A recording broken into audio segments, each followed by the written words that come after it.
4월부터 11월까지 출애굽기 말씀을 보셨는데, 출애굽기 25장에서 31장까지는 성막을 어떻게 만들어야 하는지 성막 설계도에 관한 말씀이었습니다. 그리고 35장에서 40장까지는 실제로 성막을 건축한 성막 건축에 관한 말씀이었습니다.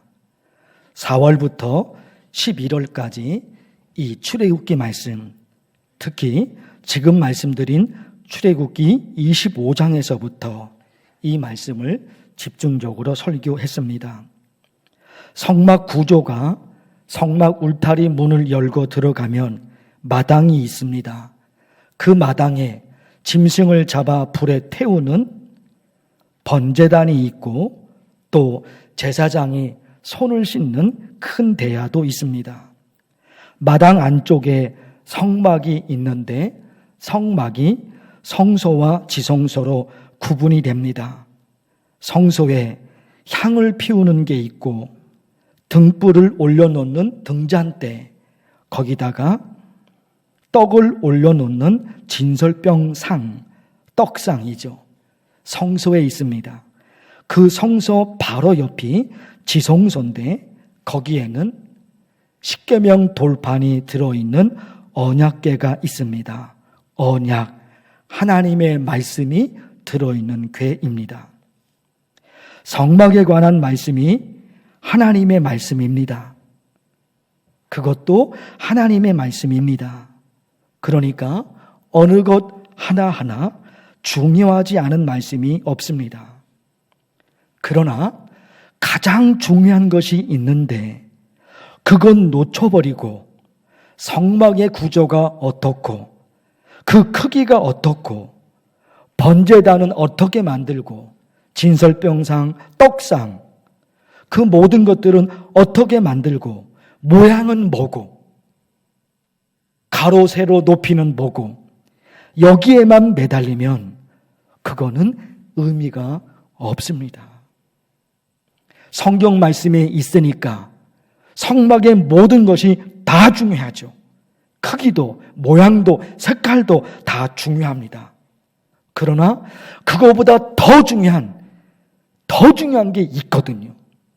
그거는 놓쳐버리고 크기에, 색깔에, 모양에, 거기에 뭐가 있는지 거기에 매달리면 이게 의미가 없어요. 가장 중요한 성막에 관한 이 말씀 중에 가장 중요한 말씀은 하나님께서 모세에게 성막을 만들게 하신 목적, 이게 제일 중요하죠. 하나님께서 모세에게 성막을 만들게 하신 목적이 있는 거예요. 이거를 붙들고 나머지를 붙들면 되는 거죠. 그런데 하나님이 모세에게 성막을 만들게 하신 목적이 있는데 그건 잃어버린단 말이에요. 그러면 의미가 없어요. 그게 뭐냐? 오늘 말씀, 그것 때문에 본 거예요. 하나님이 모세에게 성막을 만들게 하신 목적, 42절이죠. 내가 거기서 너희와 만나고 너에게 말하리라. 저거예요, 저거. 내가 거기가 어디예요? 성막이에요. 내가 거기서 너를 만날 거야. 그리고 거기서 내가 너에게 말할 거야. 이게 하나님이 모세에게, 이스라엘 백성들에게 성막을 만들게 하신 목적입니다. 거기서 하나님이 우리를 만나시고 거기서 하나님이 우리에게 하나님의 음성을 들려주시는 거예요. 그래서 코로나 이후에 우리 교회가 날마다 큐티, 날마다 기도를 선포했습니다. 그전에도, 코로나 전에도 하나님의 말씀을 붙들고 지금까지 신앙생활을 해왔지요. 그러나 이 코로나가 우리에게 가져다준 엄청난 큰 재앙이 있는데 그 재앙 때문에 하나님의 말씀이 얼마나 귀하고 하나님께 드리는 기도가 얼마나 중요한 것인지 우리가 또 깊이 깨달은 거예요.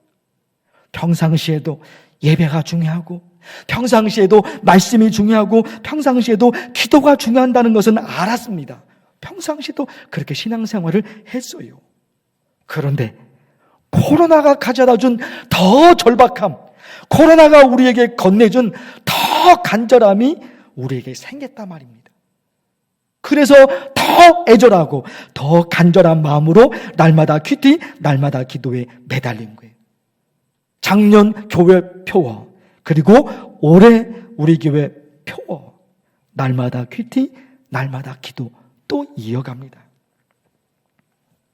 우리나라가 기독교 역사 중에 가장 빠르고 가장 강력한 복음의 역사가 일어난 나라입니다. 기독교 역사가 있잖아요. 한 나라에 복음이 들어가서 그 나라 전체에 복음이 어떻게 확산되었는지 그 자료가 있는 거예요. 우리나라가 그 많은 나라 중에 기독교 역사 중에 가장 빠르고 가장 강력한 성령의 역사가 일어난 나라 중에 우리나라가 속해 있습니다. 그렇게 될 수 있었던 이유가 전적인 하나님의 은혜죠. 그러나 있잖아요, 여기 또 한 가지가 있어요. 우리나라는 다른 나라도 비슷하지만 더 강력했던 것이, 우리나라는 선교사들이 우리나라에 들어오기 전에 이미 우리말 성경이 번역이 됐어요. 선교사들이 우리나라에 들어오기 전에 여기저기서 우리말 언어로 번역된 성경이 만들어진 거예요. 우리나라 선교사가 우리나라 들어오기 전입니다.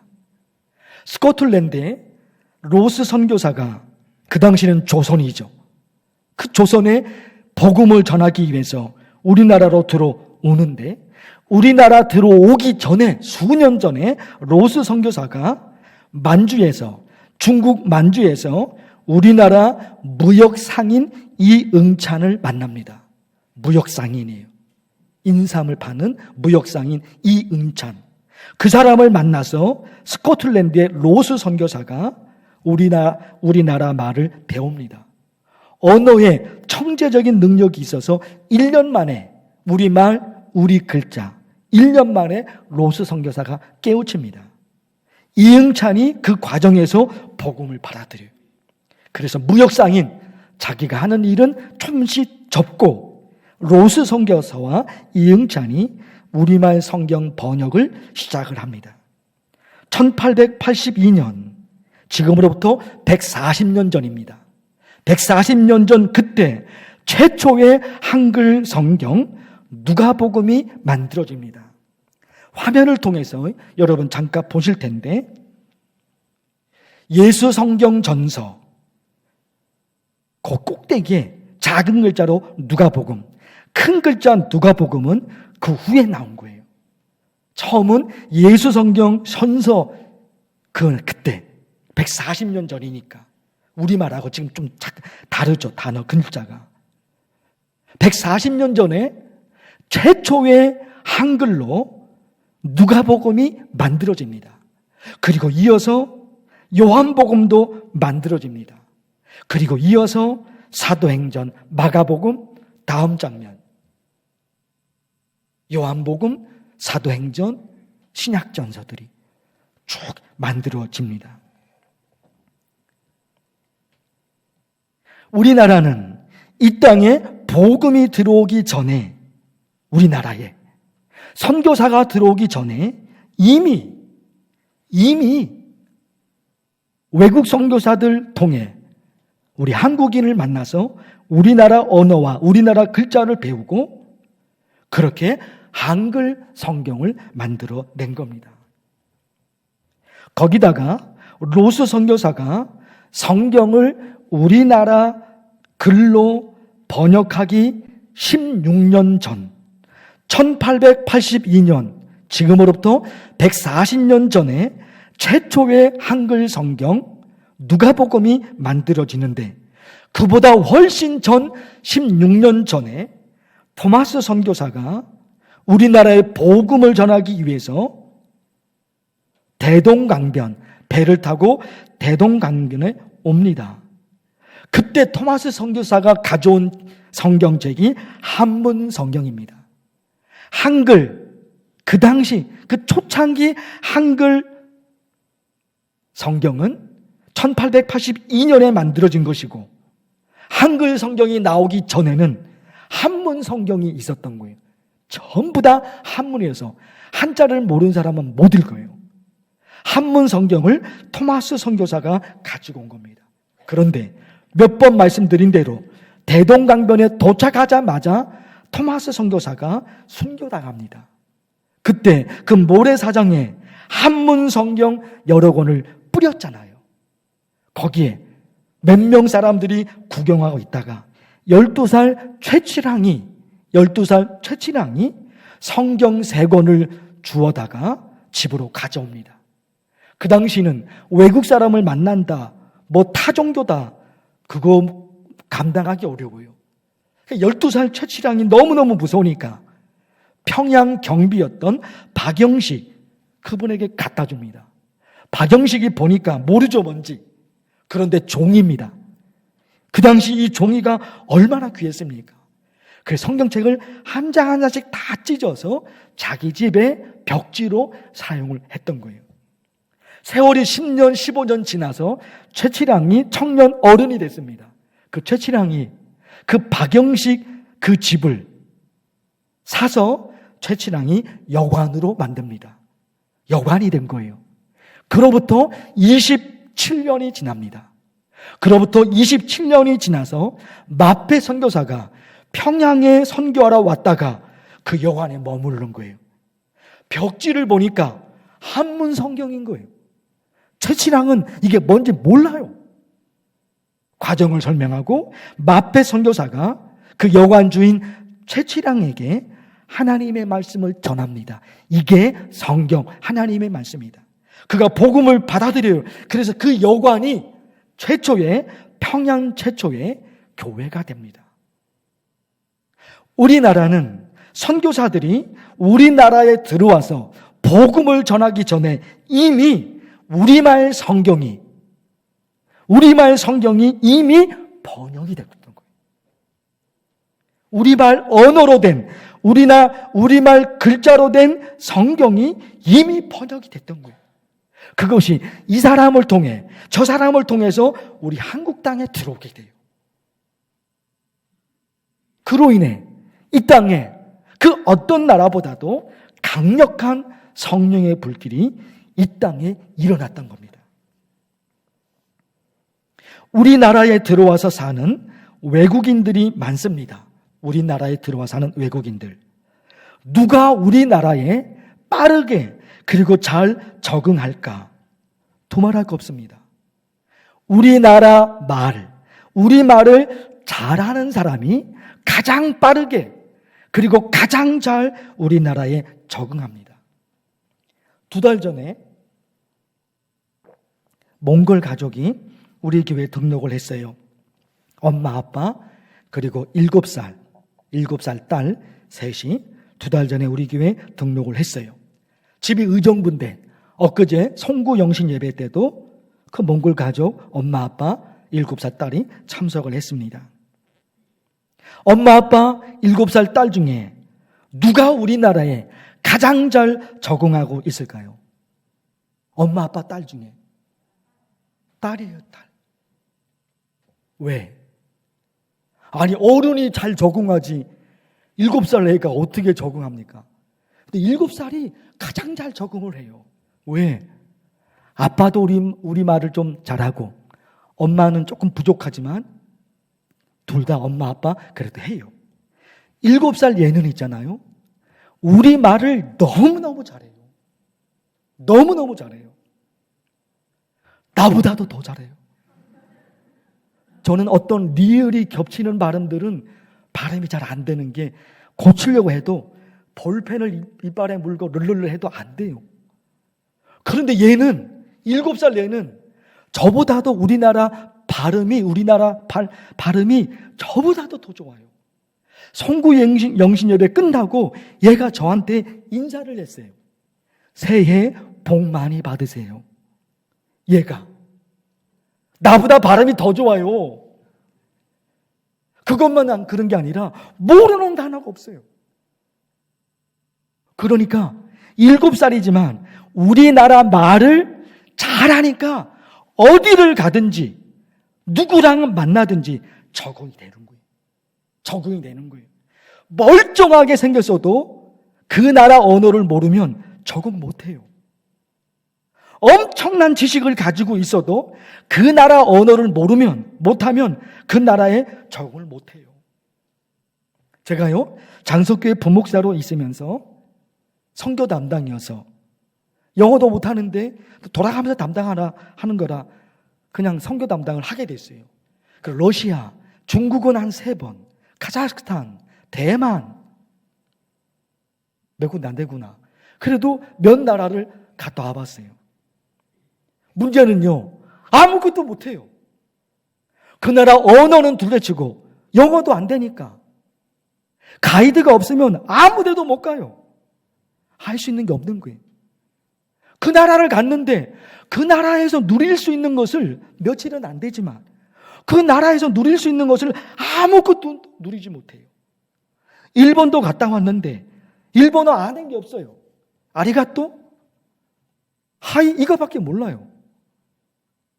뭐 인사가 아침 인사, 점심 인사, 뭐 저녁 인사가 다르다면서요.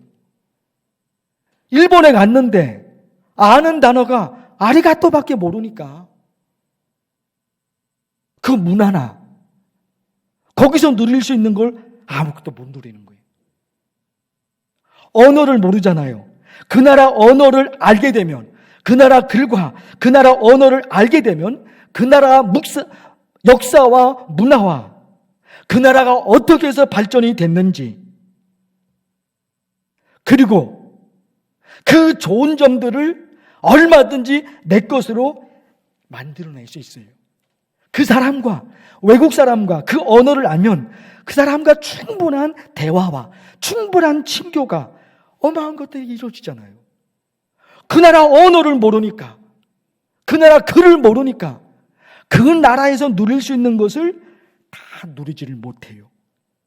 가이드 따라가서 가이드를 통해서 누릴 수는 있죠. 다른 거예요. 간접 경험과 내가 직접 그 사람과 대화를 나누면서 아니면 내가 직접 곳곳에 다니면서 누리는 것은 차이가 있는 거예요. 대한민국 국민은 대한민국 언어로 사는 사람이 대한민국 국민이에요. 중국 사람은 중국 언어로 살아요. 일본 사람은 일본어, 일본 말로 살합니다. 그게 그런 거예요. 대한민국, 중국, 일본, 미국, 그게 그런 거예요. 천국의 백성은 천국 언어로 사는 거예요. 천국 백성은 천국 언어로 사는 거예요. 대한민국 국민이 대한민국 언어로 사는 것처럼 천국 국민은 천국의 언어로 사는 거예요. 그러면 여러분 한번 생각해 보세요. 천국의 언어가 뭐냐 말이에요. 그게 성경 말씀이에요. 그게 성경 말씀이에요. 모든 성경은 하나님의 감동으로 된 것으로 이게 무슨 의미일까요? 디모데후서에 있는 말씀이에요. 모든 성경은 하나님의 감동으로 된 것으로 그게 무슨 얘기일까요? 하나님이 성경을 기록한 그 사람에게 하나님의 감동을 주셔서 하나님의 마음, 하나님의 뜻 이것을 기록하게 하셨다는 거예요. 그러니까 성경 말씀에는 하나님의 언어가 있는 거예요. 하나님의 마음이, 하나님의 뜻이 거기에 있는 거예요. 언어를 통해서 그 사람의 마음을 알잖아요. 그 나라 언어를 모르면 그 사람의 마음을 몰라요. 그 사람이 말을 하는데 그 말의 뜻이 무엇인지를 모르는 거예요. 천국의 언어가 있단 말입니다. 그게 성경 말씀인 거예요. 하나님이 기록하게 하신 거예요. 거기에는 하나님의 마음이, 하나님의 뜻이, 하나님의 생각이 거기에는 기록이 되어 있는 거예요. 그것이 나와 밀접한 관련이 있는 거예요. 하나님이 나를 위해서 지금까지 어떤 일을 하셨는지 그게 기록되어 있어요. 나와 관계없는 내용들이 아니에요. 나를 위해서 그 하나님이 어떤 일을 하셨는지 그게 성경에 기록되어 있는 거예요. 내 이름 자체, 세 글자 내 이름 자체가 거기에는 없겠죠. 2000년 전의 일이니까. 나는 2000년 이후의 사람이니까 내 이름이 그 성경에는 없어요. 당연하죠. 2000년 전에 기록된 거니까. 그런데요, 그 모든 성경의 언어는, 그 모든 성경의 글자는 하나님이 나를 위해서요, 하나님이 나를 위해서 무슨 일을 하셨는지 그게 기록되어 있는 거예요. 태초에 하나님의 천지를 창조하셨느니라. 왜? 나를 위해서 만드셨어요. 우리가 그 에덴 동산에서 살 수 있도록 나를 위해서 만드신 거예요.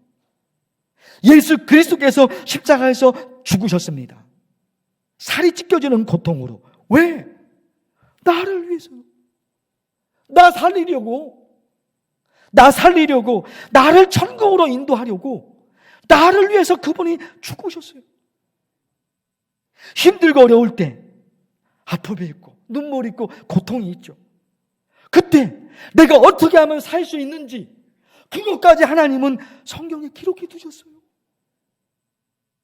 가난에, 질병에, 사랑관계에 모든 게 막혀버린 그 상황에서 어떻게 하면 내가 거기서 벗어날 수 있을지, 어떻게 하면 새로운 희망을 꿈꿀 수 있을지, 나를 위해서 그 모든 이야기를 하나님은 성경에 기록해 두신 거예요. 나를 위해서. 그 나라 언어를 모르면 누릴 수가 없어요. 천국의 언어를 모르면 누리질 못합니다. 그런데 성경, 그 말씀이 하나님의 말씀이고, 아니 그 말씀이 다 영어로 되어 있고, 그 말씀이 헬라어로 되어 있고, 그 말씀이 라틴어로 되어 있으면 우리가 그 언어를 배우지 못하면 모르는 거잖아요. 그런데 하나님은 140년 전에 이 땅에 로스 선교사를 통해, 수많은 선교사들을 통해 이미 우리나라 언어로 번역하게 하신 거예요. 왜 그랬을까요? 나를 위해서요. 한국말을 사용하는 다른 나라 언어는 그 나라 국민이 아니기 때문에 다른 나라 언어는 잘 모른단 말입니다. 그런데 140년 전에, 내가 태어나기 전에, 우리가 태어나기 전에 이미 하나님은 나를 위해서 그 헬라어, 그 히브리어 성경을 우리나라 언어로 번역하게 해주신 거예요. 하나님의 언어를 알 수 있도록 140년 전에 그렇게 해놓으신 거예요. 이게 다 하나님이 우리를 위해서. 거기다가 여러분, 성탄절에 아주 강력하게 얘기했던 게 있어요. 뭐예요? 성경에는 땅의 이야기만 있는 것이 아니라 하늘 이야기가 있다는 거예요. 그 하늘 이야기가 하나님이 나를 위해서 지금까지 어떤 일을 하셨는지, 지금 나를 위해서 하나님이 무엇을 하고 있으신지, 앞으로 저 미래에도 하나님은 나를 위해서 무엇을 이미 만들어 놓으셨는지, 나의 미래를 위해서 하나님이 이미 만들어 놓으셨어요. 나는 사람이니까 과거, 현재, 미래가 있지만 하나님에게는 과거, 현재가 없어요. 하나님은 영원한 분이시기에 그분은 시간의 제약이 없어요. 공간의 제약이 없으셔요. 나야 공간의 제약과 시간의 제약을 받지만 하나님은 아니셔요. 나의 미래를 위해서 이미 다 하신 거예요. 그게 성경에 있는 거예요, 여러분. 기도합니다. 하나님 아버지, 작년에 이어 올해 또다시 날마다 큐티, 날마다 기도로 하나님을 만나다 정했습니다. 사랑하는 하나님, 2022년 새해 날마다 큐티, 날마다 기도로 하나님을 만나서 성경에 펼쳐진 하늘 이야기가 만나교회 성도들 2022년 새해 만나교회 성도들에게 그 하늘 이야기가 채워지게 하여 주시옵소서. 예수님의 이름으로 기도하옵나이다. 아멘.